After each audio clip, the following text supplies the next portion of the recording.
Sudah 4 hari, nelayan-nelayan tak bisa turun ke laut. Pada malam hari, hujan lebat turun.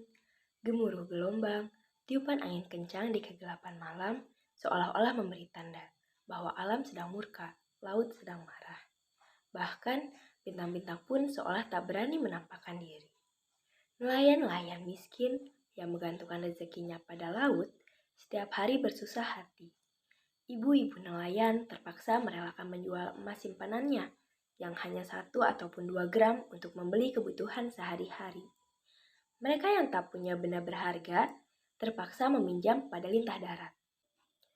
Namun, selama hari-hari sulit itu, ada pesta di rumah Pak Yus. Tak ada yang menikah, tak ada yang ulang tahun, dan Pak Yus juga bukan orang kaya. Pak Yus hanyalah nelayan biasa seperti para tetangganya. Pada hari-hari sulit itu, Pak Yus menyuruh istrinya memasak nasi dan beberapa macam lauk pauk. Lalu, ia mengundang anak-anak tetangga yang berkekurangan untuk makan di rumahnya. Dengan demikian, rengek tangis anak yang lapar tak terdengar lagi, digantikan dengan perut kenyang dan wajah berseri-seri. Kini tibalah hari kelima. Pagi-pagi Ibu Yus memberi laporan. Pak, uang kita tinggal 20.000. Kalau hari ini kita menyediakan makanan lagi untuk anak-anak tetangga, besok kita sudah tak punya uang. Belum lagi nanti sore Bapak belum tentu melaut. Pak Yus terdiam sejenak. Sosok tubuhnya yang hitam kukuh melangkah keluar rumah, memandang ke arah pantai dan memandang ke langit. Dan jauh di sana, segumpal awan hitam menjanjikan cuaca buruk nanti petang.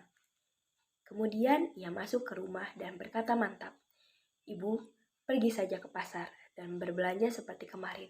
Ajak anak-anak tetangga untuk makan. Urusan besok jangan dirisaukan.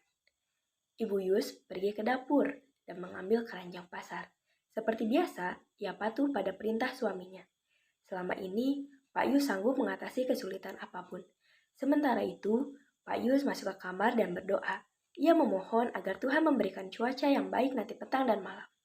Dengan demikian, para nelayan bisa pergi ke laut menangkap ikan, dan besok ada cukup makanan untuk seisi desa. Siang harinya, anak-anak makan di rumah Pak Yus. Mereka bergembira. Setelah selesai makan, mereka menyalami Pak Yus dan Bu Yus lalu mengucapkan terima kasih. Pak Yus, apakah besok kami boleh makan di sini lagi? Tanya seorang gadis kecil yang menggendong adiknya. Ibu Yus tersenyum sedih. Ia tak tahu harus menjawab apa.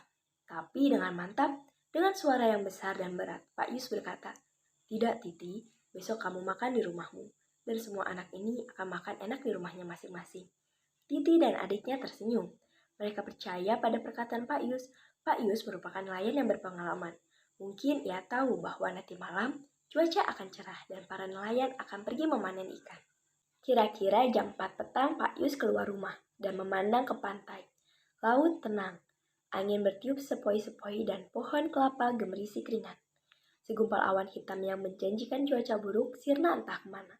Ia pergi tanpa pamit. Malam itu, Pak Yus dan para tetangganya pergi melaut. Perahu meluncur tenang.